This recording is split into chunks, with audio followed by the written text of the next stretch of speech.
Olá, iremos dar seguimento à nossa aula sobre método, né? Nós já utilizamos a aula anterior para trabalhar o método científico, conhecido como método hipotético dedutivo. Iremos dar continuidade tratando sobre o método indutivo e o método dedutivo, né? Que são utilizados em projetos de pesquisas em diversas áreas.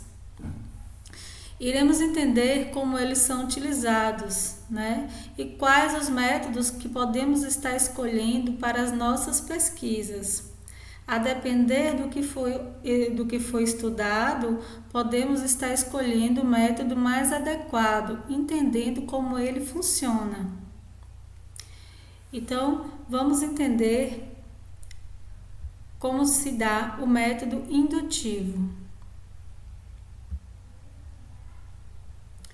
O método indutivo, ele foi criado por John Locke, um inglês, que é baseado na experiência sensorial, né? Nos 5 sentidos. Como diz aí, o indutivo está ligado ao empirismo. Empirismo quer dizer o quê? Os 5 sentidos, né? Que é as experiências sensoriais. Então está ligado muito à subjetividade, à particularidade do pesquisador com seu objeto de estudo, onde ele não se baseia em teorias ou leis, e sim no que está sendo observado e na sua concepção sobre aquilo que está sendo amostrado, né? Então, é resultado, né, neste método, ele é resultado de observações e experiências, né? Como, por exemplo, você quer fazer uma abordagem social, né? Você faz uma amostragem daquela população, onde você vai trabalhar, por exemplo, o uso de drogas, pode ser também o uso de álcool, pode ser a questão do suicídio, a questão da ansiedade ou qualquer outro assunto, onde você estará escolhendo uma amostra da sociedade, né, da população, para que você conheça, né, observe o que está acontecendo com aquele determinado grupo que é a sua amostra, que é um grupo particular, para que você possa generalizar para a sociedade como um todo. Então, você faz esse método como forma de uma determinada amostra mostrar o que está acontecendo numa população geral, certo? Então, isso acontece muito com as pesquisas eleitorais, onde, por exemplo, uma amostragem de pessoas é levantada, é pesquisada sobre o ponto de vista do seu candidato à eleição, e daquela amostragem é tirada um percentual, onde 50% volta para fulano de tal ou para outro candidato, e dessa amostragem é feita uma generalização para a sociedade, né? Para todos os indivíduos da sociedade. Então, essa generalização, ela busca aproximar o máximo da verdade. E para que isso aconteça, a amostragem deve ser uma amostragem boa, um número considerável de indivíduos, para que seja feita a pesquisa e que depois possa ser generalizado o resultado. Então, a gente pode fazer esse tipo de pesquisa também com populações de plantas, né? Populações de animais. Então, está voltado para ciências naturais e para ciências sociais também, né? Onde você vai se preocupar em conhecer a fundo uma amostra, né? Ou diversos indivíduos daquela amostragem, né? das particularidades para que você possa depois generalizar o resultado obtido para que você tenha uma aproximação da verdade, né, com aquele resultado. Induzir é chegar a uma conclusão a partir de dados particulares, né? Então, de acordo com John Locke, ele diz que nada pode existir na mente que não tenha passado antes pelos sentidos. Então, é importante aí essa percepção do pesquisador a respeito do que está sendo pesquisado.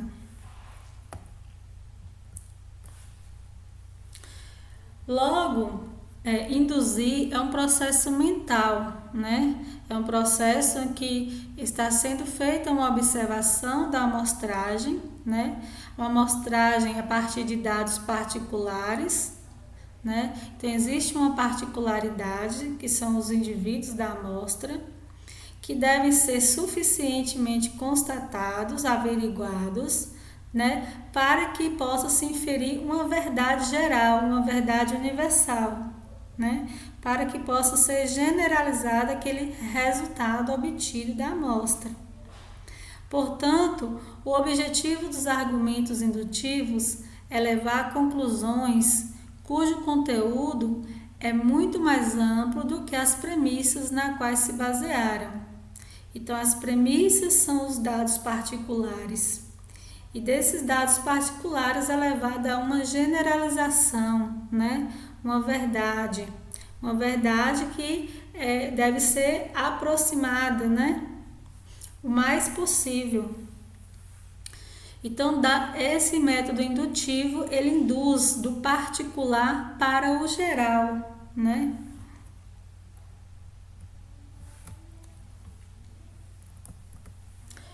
Então, resumindo, ele parte do particular e coloca a generalização. Então, várias particularidades permitem essa possibilidade de generalizar o resultado obtido,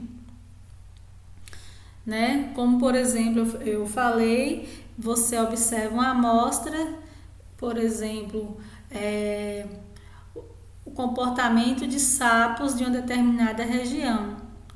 Você observa aquela amostragem e diz que se os sapos eles têm aquele comportamento, todos os sapos deveriam ter o mesmo comportamento, possuem o mesmo comportamento, né? Todos os sapos, generalizando para o todo. Então, a gente faz a observação dos fatos e fenômenos, conhecendo as suas causas, o mais aprofundado possível, para que possa fazer uma generalização próxima da verdade, né? Da verdade mais possível. Então, é importante comparar os dados e descobrir a relação entre esses dados, né? Porque quando você analisa fatos particulares, é importante estar comparando esses dados, essas particularidades da amostra, tá? Para que possa, sim, descobrir a relação entre eles, a porcentagem, né? Em que aquele dado, aquele evento, aquele fato ocorre, para que a generalização seja o mais correta possível. Por exemplo, se você investiga metais como ferro, cobre, zinco, observa que cada um deles conduz eletricidade. A conclusão que se pode tirar de cada particularidade de cada metal é que os metais conduzem eletricidade. Então perceba, você observou uma amostra de metais e percebeu que dessa amostra eles conduzem eletricidade. Portanto, você concluiu que todos os metais conduzem eletricidade. Você generalizou, certo? Então, nota-se que a conclusão é maior do que a realidade particular, né? Esse método depende da amostra pesquisada, por isso o cuidado estatístico, né? Tem que ter uma amostragem suficiente, uma quantidade de indivíduos, né, da amostra, ele tem que ter uma quantidade suficiente para que possa aproximar ao máximo da verdade que deverá ser generalizada. Por exemplo, nas pesquisas de opinião eleitoral, né? Então tem que ter uma amostra suficiente que possa estar aproximando aí de uma verdade, né? Das opiniões eleitorais mais próximas aí da realidade, do real da sociedade como um todo.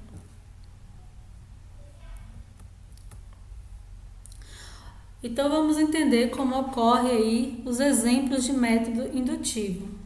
Por exemplo, você diz que você observa, né? Você observa que o corvo 1 é negro, o corvo 2 é negro, o corvo 3 é negro e o corvo N é negro. Então, vários corvos são negros. Todos os corvos observados são negros naquela amostra. Você induz que todos, né, os corvos são negros. Então, de dados particulares, de uma amostra particular, você generalizou, dizendo que todos os corvos são negros, baseando na sua amostragem. Exemplos. Antônio é mortal, João é mortal, Paulo é mortal, Carlos é mortal. Ora, Antônio, João, Paulo e Carlos são homens. Logo, todos os homens são mortais. Então, você partiu de dados particulares e generalizou, né, para o todo. Então, esse é o método indutivo. Você, da sua amostra, você generaliza o mais próximo da verdade, né? Então, o método indutivo, ele também necessita de alguns cuidados. Quando você vai escolher a sua amostragem, né, tem que ter cuidado com a sua abordagem, né? Por exemplo, João é pobre, Pedro é pobre, Fernanda é pobre. Logo, todos os humanos são pobres, né? Então, tem que ter uma relação onde a amostragem ela deve ser suficientemente analisada para que a generalização seja verdadeira, né? Então, tem que ter uma quantidade de indivíduos suficiente, como também uma abordagem profunda para que os dados sejam averiguados, para que a generalização seja correta.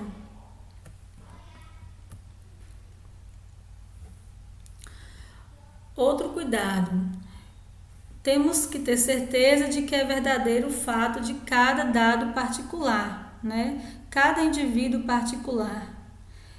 Então, deve-se ter um conhecimento, uma observação aprofundada da causa daquele indivíduo, daquela observação, né? Assegurar de que sejam idênticos, né? Então, aquela particularidade e aquela amostra, ela, né, traz que grau de identidade, que grau de generalização, né, que possa ser realmente trazida para o geral.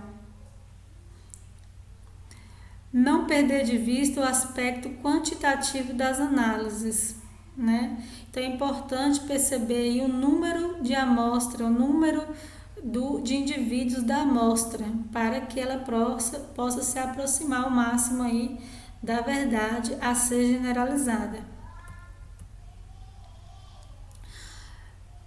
Então, no método indutivo, como nós acabamos de falar, quanto maior a amostra, maior o argumento. Quanto mais representativa for a amostra, maior a força indutiva do argumento, né? Então, a amostra ela não pode ser insuficiente. Existem cálculos para a amostragem, né? Cálculos estatísticos, como também a amostra não pode ser tendenciosa, Por exemplo, você vai em um determinado local e você escolhe determinados indivíduos. E daqueles determinados indivíduos, você generaliza que todo mundo daquele local tem o mesmo comportamento daquele grupo de indivíduo. Exemplo, você vai num baile funk, numa festa qualquer, onde existe aí usuários de drogas, né? Estou fazendo uma hipótese, né? Então, o que acontece? Você faz uma amostragem e escolhe de forma tendenciosa os usuários de drogas para a sua amostragem.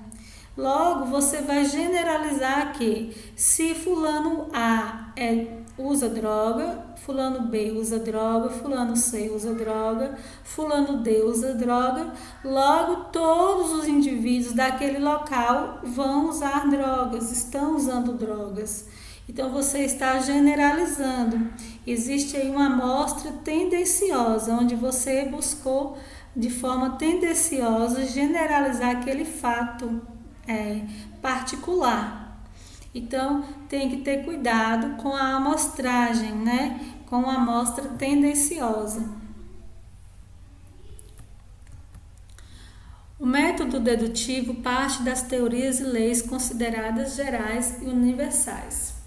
Então, vamos falar agora do oposto do método indutivo, que é o método dedutivo.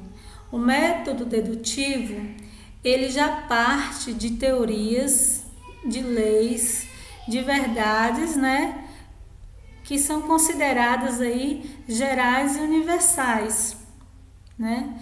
Então, ele é baseado já na lógica, né, em fatos que já existem, né, em fenômenos que já ocorrem.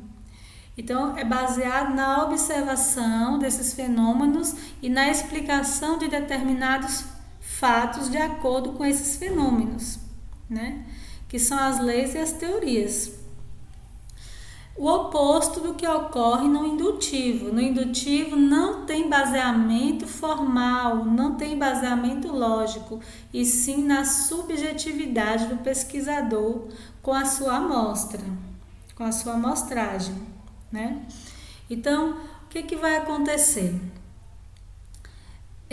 Esse método dedutivo, ele parte do geral, né, do que já existe, das teorias e leis que já existem, para explicar fenômenos particulares. Então, ele faz somente explicar dados particulares, fatos particulares. Então, já existe uma explicação para aquilo, né? Diferente do indutivo. Então, a gente vai entender que parte do geral para o particular, parte dos princípios conhecidos como verdadeiros, né? Então, existe uma conclusão formal e lógica. Por quê? Porque já tem as premissas que são consideradas verdadeiras, né? Para que a pesquisa seja explicada, para que o fato estudado seja explicado. Que são as teorias e as leis aí baseadas. Então, como eu disse, o método dedutivo parte de uma premissa tida como verdadeira, que são as leis e as teorias, que já existem. Então, o conhecimento já serve de base para a pesquisa, baseado nesta lógica. Por exemplo, os mamíferos possuem pelos. Sim, os mamíferos possuem pelos. Então, é baseado já numa lei, né? Em algo que já é tido como verdadeiro. Então, o gato possui pelo, portanto, é mamífero. Então, de acordo com a premissa verdadeira, eu estou explicando o fato de que o gato, ele por possuir pelo, é mamífero. Ou eu posso dizer que o gato é mamífero, portanto, ele possui pelo. Então, veja que não existe novidade nessa pesquisa. Existe apenas o fato de explicar partindo da premissa verdadeira, né? Da primeira premissa. Então, em suma, se a premissa 1 ou a premissa 2 foram corretas, né? Se a lei e a teoria for correta, a conclusão a ser explicada será também correta, né? Então, esse método, ele parte da observação, ele parte de muita atenção, do estudo anterior, né, a respeito das leis e das teorias, e presta atenção nos detalhes, através de reflexão, né, usa-se da reflexão e dedução. Então, não usa nada que seja subjetivo. Então, é muito lógico, é parte já do conhecimento anterior e vai baseando na lógica, né? As técnicas científicas utilizadas aí são da física, da química, dos microscópicos, né? Das teorias que já existem.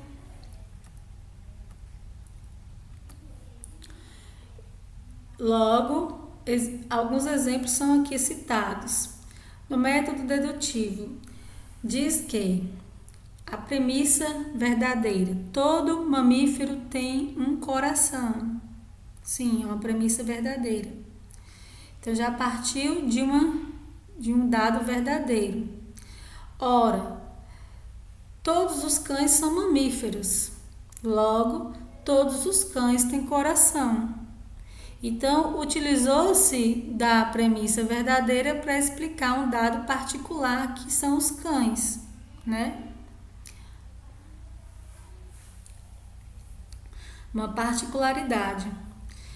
Já no método indutivo, diz que todos os cães que foram observados numa amostra, numa determinada amostra, tinham coração. Logo, todos os cães, todos, possuem um coração, né? Tinha um coração, logo todos os cães têm um coração. Então, fez uma generalização, né? De uma amostra particular, generalizou.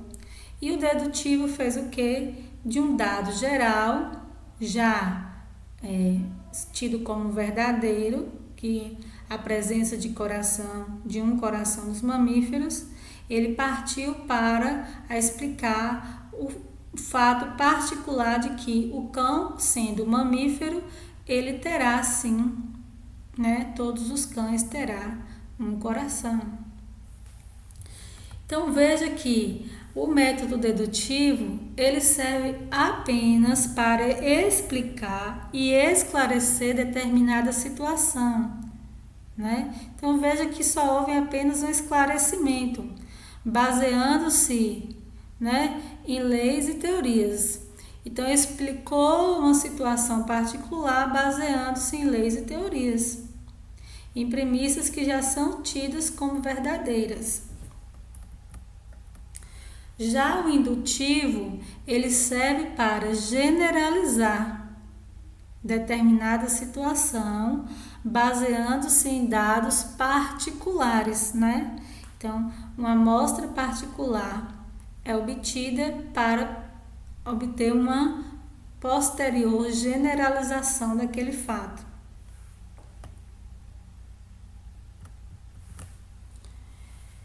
Então, veja um exemplo aqui. O método dedutivo, né? Ele ocorre de determinada forma didática que a gente pode utilizar aqui. Existe um lote, né, com defeitos de peças, onde a grande maioria das peças estão com defeito. A peça B, C, D, E, F e G, né? Logo, se essas peças estão com defeito, sendo a peça A do mesmo lote, logo A também possui o mesmo defeito. Então, o que aconteceu no método dedutivo? Observou-se os dados gerais, né? Uma generalização e desses dados gerais, das premissas que são verdadeiras, onde a grande maioria das peças estão com defeitos, deduziu-se que a peça A também estará com o mesmo defeito, porque a grande maioria estava com defeito, né? Então, existe aí uma dedução partindo do geral para o particular. É isso que ocorre na pesquisa dedutiva. Você se baseia em premissas verdadeiras, em dados gerais e explica fatos particulares, né? No método indutivo, o que acontece? De um determinado lote de peças, existe uma peça que está com defeito. Então, a peça A foi observada com defeito. Sendo as outras peças do mesmo lote, B, C, D, E, F, G, né? Do mesmo lote, logo essas peças B, C, D, F e G também vão possuir o mesmo defeito. Então, perceba que de uma peça particular foi generalizada para todo o lote de peças o mesmo defeito. Então, é isso que acontece com o método indutivo. Você induz que de uma particularidade, de uma amostra particular, todos os outros, né? Todos os outros indivíduos vão ter o mesmo defeito, né? Vão ter a mesma situação do caso particular analisado. Então, se A está com defeito, todas as outras estarão também com defeito. Então, fez uma generalização.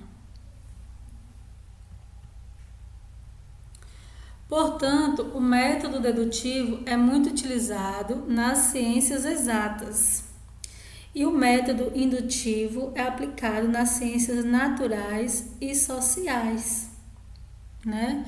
Porque o indutivo ele utiliza muito de experiências tidas com aquela amostra, né? De observação daquele comportamento, naquele grupo social, daqueles animais, daquele grupo de plantas, né? Então faz-se uma observação subjetiva, né? Baseada nos sentidos. Então aquela amostra é feita uma amostragem particular para depois se generalizar.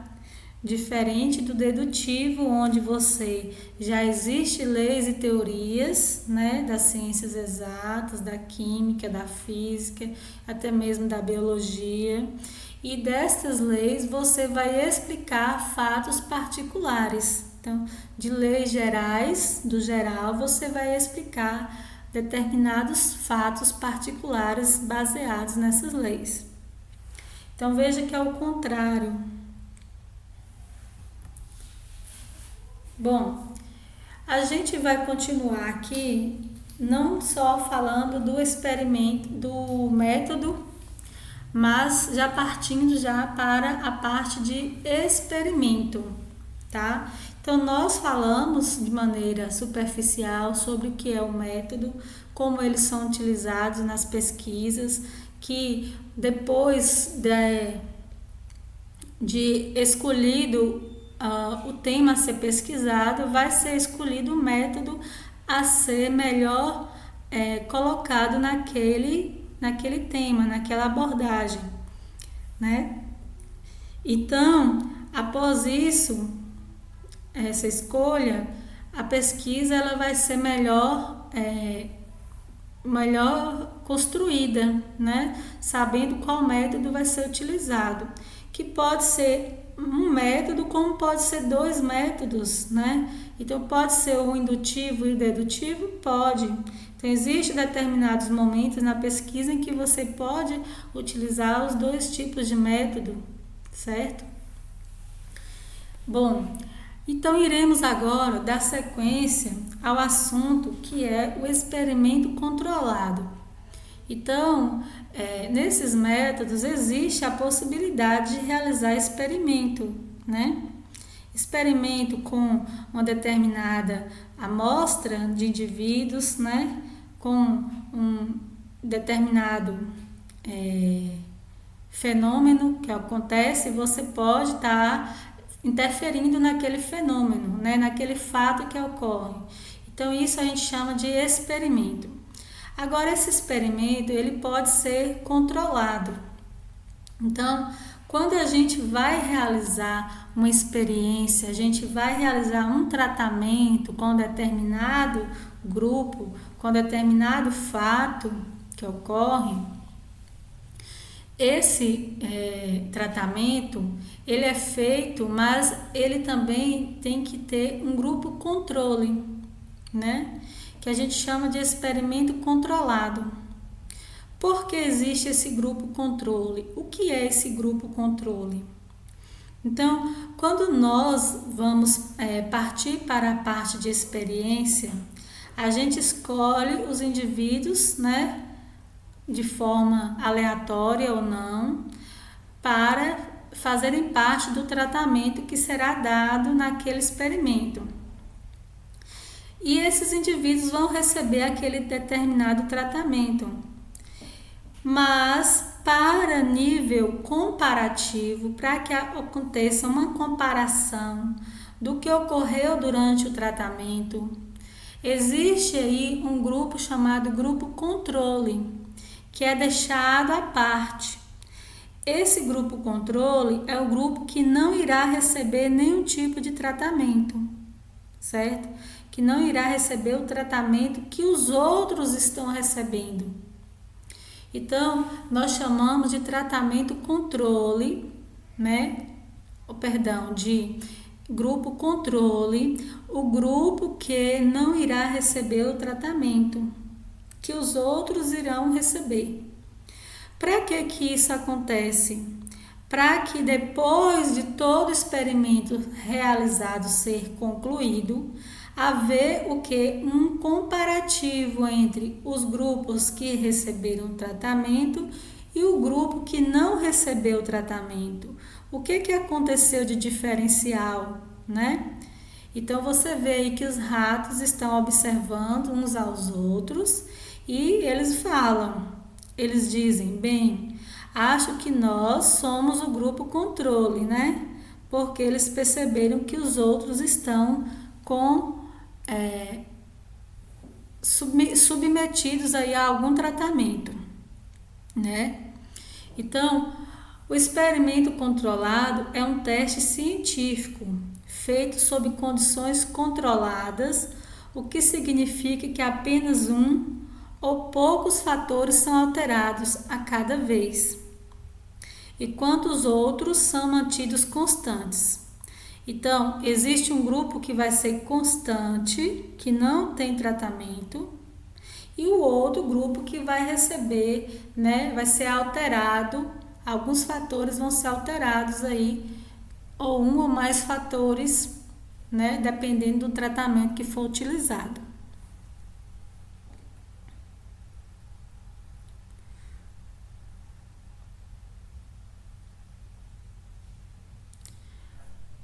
Então, vamos entender melhor como funciona aí, de maneira muito simples, o experimento controlado.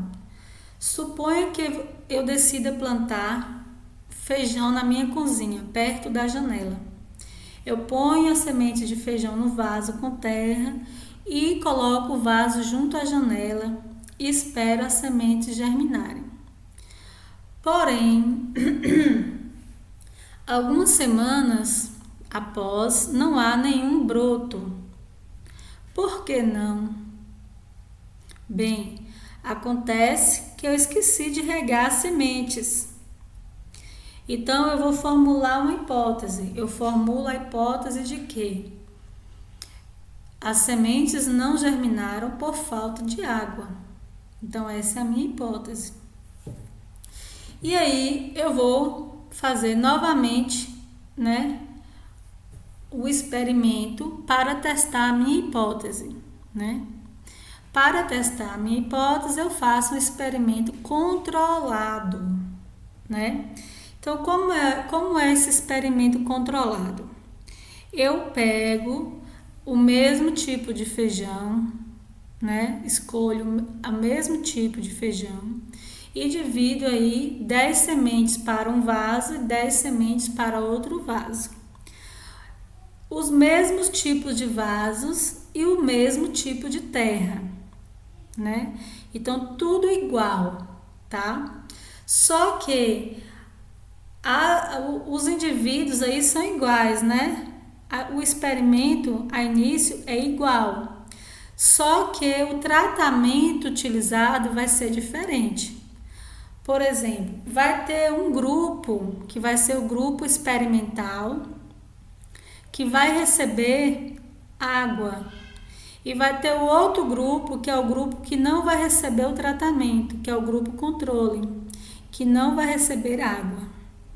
Então, a variável independente é a quantidade de água, né?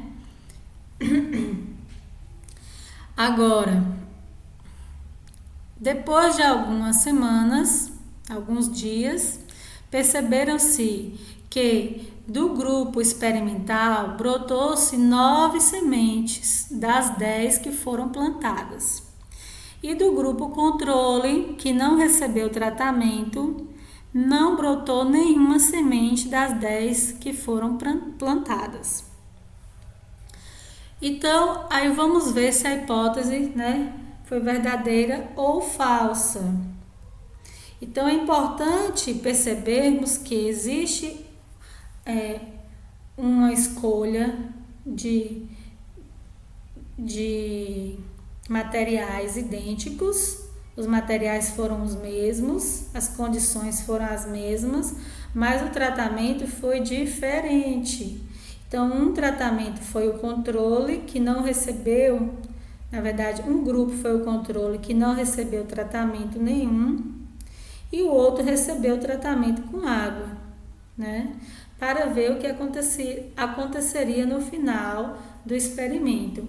Por que foi feito isso? Porque a hipótese foi que as sementes não nasceram porque não receberam água. Então, foi feito experimento para confirmar essa hipótese. Logo, há 2 grupos no experimento, como nós vimos. Existe o grupo experimental e existe o grupo controle, né? Eles são idênticos até certo ponto, né? São idênticos, exceto quando um deles recebe água e o outro não, né? Então, o grupo experimental é aquele que recebe o tratamento no experimento. Neste caso, o pote que foi regado. O grupo controle é o grupo que não recebe o tratamento. Neste caso, o pote que estava seco. Então, perceba, o grupo controle, ele fornece o que para o experimento? Ele fornece um padrão, uma referência, né? Que permite avaliar se o tratamento tem um efeito ou não. Então, podemos perceber que o grupo experimental, o seu tratamento foi satisfatório, porque ao observarmos o grupo controle, né, vemos que com a presença de água existe sim a germinação. Por que nós constatamos isto? Porque observamos aí a referência. Quem é a referência? O grupo controle, né? Então, o que é grupo controle? O que é controle, né? Controle é um padrão pelo qual observações experimentais são avaliadas, né? Então, ele é o grupo padrão que será tido como referência, né? Aquele que não irá receber nenhum tipo de tratamento, né? Não irá receber aquela droga ou aquela substância ou aquele aquele tratamento específico. Em muitos testes clínicos, em grupos de pacientes, alguns recebem uma droga ou tratamento experimental, enquanto o grupo controle é dado um tratamento padrão para a moléstia, para a doença ou um placebo. Então, quando a gente vê, por exemplo, na bula, a gente vai tomar um medicamento, existe na bula o tratamento que foi feito com aquele medicamento e também o tratamento que foi feito com placebo, que é o que? Como você está vendo aqui, o placebo é o indivíduo que recebe uma cápsula que ele acha que é o medicamento, mas que na verdade não tem substância medicamentosa nenhuma. Então é feito esse controle. Então é esse indivíduo que não recebe o tratamento, ele recebe as cápsulas pensando que está se tratando, né? Mas na verdade ele sabe que ele está sendo exposto ao tratamento, que pode ser o controle ou experimental, mas ele não sabe qual é, né? Então esse indivíduo ele recebe o controle, que não tem substância alguma, ou é um medicamento já usado de forma comum, e o outro grupo recebe o medicamento que está sendo analisado naquela pesquisa, que é o tratamento novo, né? Para que depois de toda essa pesquisa com esse grupo experimental que recebe o tratamento novo e o grupo controle que pensa que está recebendo tratamento, mas não está, né? Então depois é feito aí o que aconteceu com esses dois grupos em um determinado período de tempo.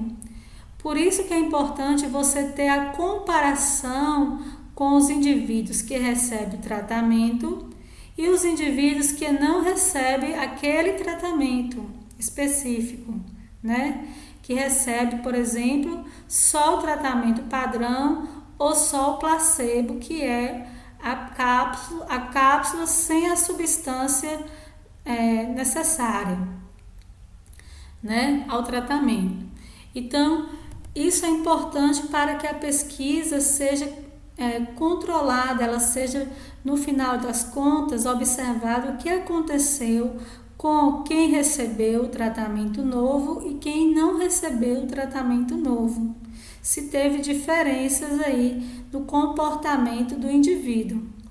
Isso é feito com animais, com plantas, né? Por exemplo, o uso de fertilizantes com plantas. Existe o grupo controle, que não é utilizado fertilizante. Existe o grupo experimental, onde é utilizado fertilizante, né? Então, tudo isso é feito com determinados grupos de tratamentos.